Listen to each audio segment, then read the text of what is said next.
பிரபஞ்சத்தில் 5 பூதங்கள் இருக்குது, நம்மளுக்கு தெரியும். 5 பூதங்களுக்கு பன்மை இல்லை அப்படிங்கிற விஷயம் எத்தனை பேருக்கு தெரியும்? பன்மைனா சிங்குலர், புளூரல், ஒருமை, பன்மை. இப்போ அது நான் பேசுனப்போ அவ்வளோ மகிழ்ச்சி அடைஞ்சேன். வெற்றினா நீங்களுடைய கவனமாக உள்வாங்கிட்டு ஏதாச்சும் கட்டி வரணும்னு சொல்லிடுங்க. ஆனால் அனந்த அதுக்கு கரெக்டான ஆள். கடவுளுக்கும் பன்மை இல்லை. கடவுளுக்கும் பன்மை இல்லை, குறிப்பாக பஞ்சபூதத்துக்கும் பன்மை இல்லை. நீர்கள் கொண்டு வான்னு சொல்ல முடியும். வானங்கள் கிடையாது. தீக்கள் எரியுதுன்னு சொல்ல முடியாது. இந்த செய்தி உங்களுக்கு அவைக்கு புதிய செய்தியா? இதுதான் முக்கியம்.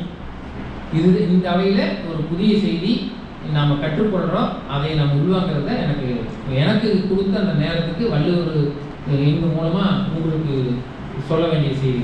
சரி, இந்த 5 ஒருமையா அப்படின்னா 6வது ஒன்று